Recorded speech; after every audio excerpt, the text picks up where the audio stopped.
record. Ayan na. Let's go guys.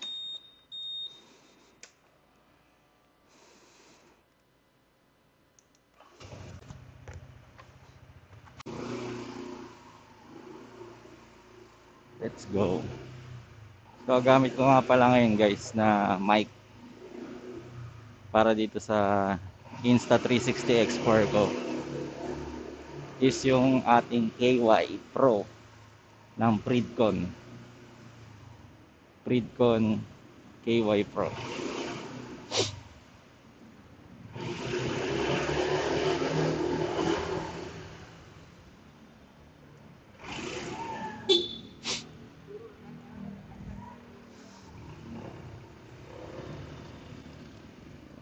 So unang try ko dito sa mic na to guys, nung i-connect ko dito sa Insta360, parang masyadong tahimik. Masyado niya na-eliminate yung noise reduction. Pero ngayon try natin ngayong gabi. Ito, review natin ngayong gabi para dito sa KY Pro. Ito nakakabit to sa face ko ngayon. Tapos naka-open yung visor. So pasok na pasok yung hangin dito sa mic natin. Ito makikita niyo yung mic. Yung gooseneck mic nakalabas. So tapos parang na-off ko yata yung wind reduction dito sa settings ng Insta360.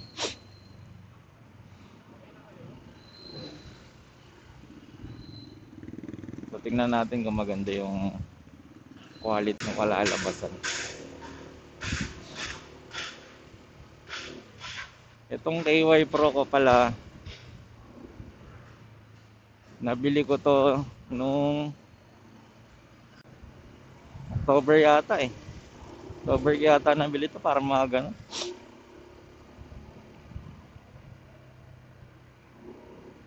So ang laking advantage pag sa long ride yung naka-intercom ka. Kasi pagkausap ko si OBR, kunyari may tatanong ako, ganito ganyan. Madali kayo makakapag-communicate sa isa't isa. Tapos etong kayong isa namin, T-Com eh. Yung isang gamit namin, Pridcon na T-Com. Tapos ito KY Pro. Tagal siya malobat pagka puro usap lang. Pero pag medyo ka ng music sharing ka, medyo mas malakas siya sa baterya. Pero matagal pa rin naman kahit papaano. Unat niya kasi na-try namin to nung nagbiyahe kami ng Baguio eh. Ito, itong Pridcon KY Pro tsaka yung T-Com. Di nalobat eh, hanggang pag-uwi, hanggang papunta eh. Hindi pa ako nag-charge nun ah. Pagdating namin ng Baguio, doon sa tinuluyan namin, parang mga 50%, 60% yata. Tapos ang specs nito guys, share ko lang para doon sa hindi nakakaalam. Itong KY Pro, pwede siya hanggang 6 riders, up to 6 riders siya pwedeng kumonek. Tapos meron siyang Bluetooth 5.0. Tapos waterproof na rin siya. Huwag nyo lang ilulubog sa tubig ah. Pag umuulan-ulan pwede yan. Tapos ano pa ba? Yung capacity ng battery niya medyo matagal naman, makunat siya eh. Lalo pag puro usap lang kayo. Kaya ganda to. Ganda tong KY Pro. Tsaka yung T-Com okay din naman eh. Pero ang na-observe ko, mas maganda yung quality nung pag nag-uusap kayo, mas maganda yung quality ng speaker nitong KY Pro. Mas maganda yung konti yung yung tunog ng speaker nitong KY Pro. Pero syempre kung ano rin naman, kung ang purpose mo lang din naman talaga communication, eh, di ba? Di naman kailangan na talagang sobrang babad ka sa sounds pag na long drive ka. So ayun guys, pag ito nabasa ko dito ngayon lang dun sa may settings niya. Pag nakakonect yung external mic niya katulad nitong Predcon, so parang automatic siya, ah naka-default siya sa stereo lang. So pag naka-stereo, medyo talagang ano mas nangingibabaw yung ano, mas naka-highlight yung ano yung voice dito. Kaya siguro mas maganda, mas sinasuggest lalo nung iba na naka-separate yung mic nila dito. Yun, lalo ka kahit sa ano sa pag kunyari naka GoPro ka or ano, parang mas okay. So ako din parang mas preferred ko yung ano yung separate. Kaya next time mag-invest ako dun sa ano, sa separate na wireless mic nito. Parang prep ko talaga yung ano yung DJI na ano, wireless.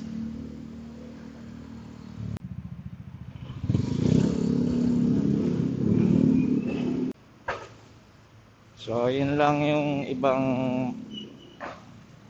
may share ko sa inyo guys about sa experience ko dito sa Predcon tsaka Insta360 X4 natin, na pag na connect siya, nagagamitin mo siya as a external wireless mic mo.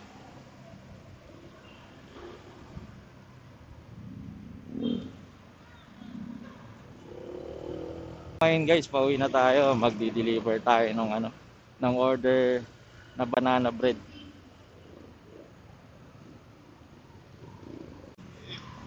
So yun guys, thank you sa mga bagong nag-subscribe sa atin. Sana dumami pa yung subscribers natin. Let's go! Yun, sobrang thank you po sa inyo sa mga nag-subscribe, sa mga nanonood ng mga videos natin. Thank you sa mga shorts, sa mga long form video natin. Thank you guys. So sana supportahan nyo pa rin po guys.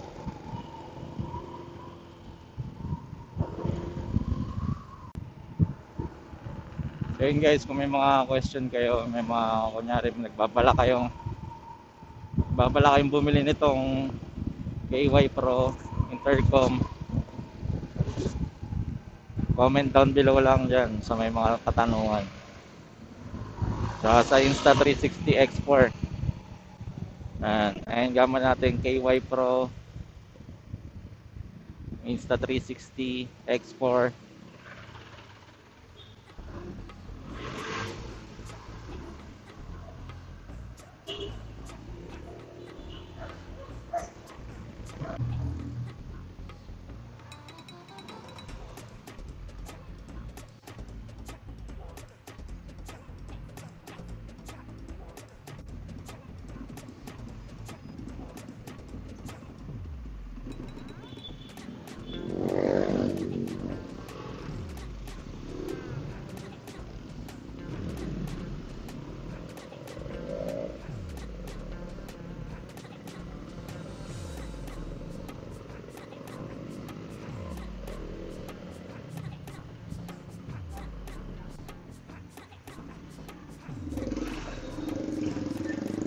So yun guys, kung tatanong kayo kung saan recommended na bumili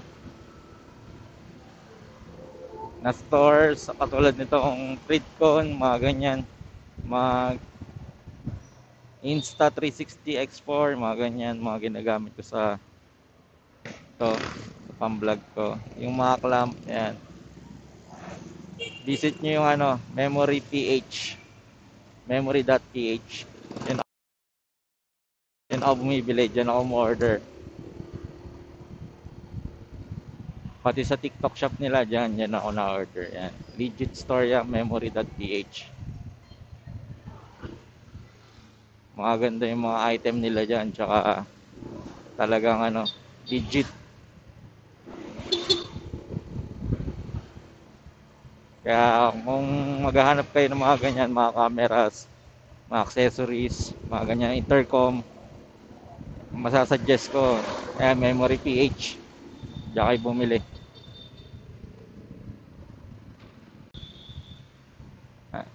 Di sponsor to ha. Yun, sinishare ko lang yung ano, sinare ko lang sa inyo. Baka may makapanood nito na naghahanap or planning na bumili ng intercom or mga action cameras, mga accessories, ayan, mga SD card, dyan, Memory PH, solid dyan.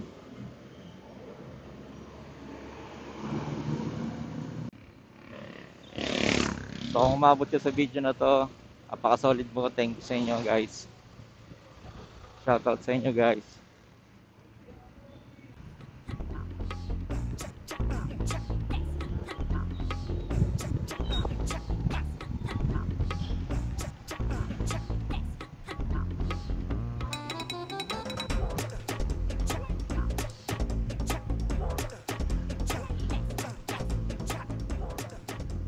So, drop by natin yung banana bread. So yun guys, kung meron mahilig sa inyo sa banana bread, supportahan nyo naman yung Quincy's. Search nyo sa FB page, Quincy's. Napakasarap ng banana bread dyan. Try nyo guys minsan. Thank you, thank you.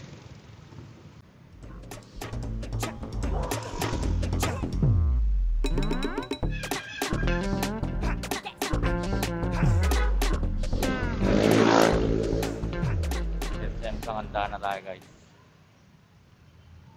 Medyo malapit na rin yan dito.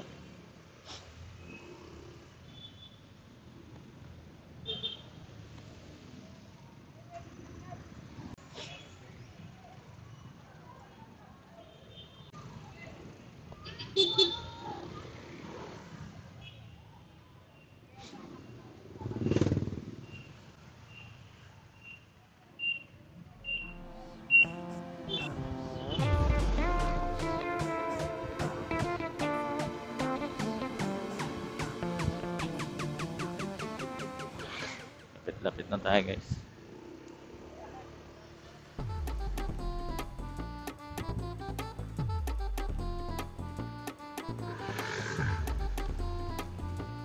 Nandito na tayo.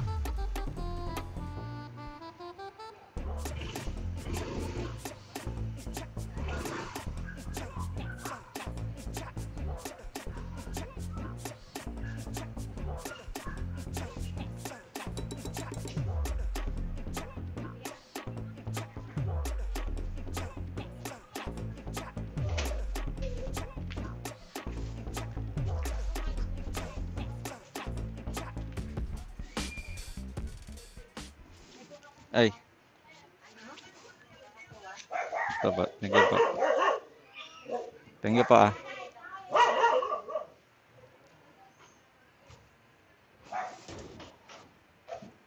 Sa lahat ng nanood, sa lahat ng nag-subscribe, thank you. Sobrang thank you sa inyo guys. So, dito ko na lang ito puputulin tong video natin guys. See you sa next video guys. Ingat kayo palagi. Always remember, gising is a blessing. Ingat kayo lahat palagi guys. Ride safe. Peace out.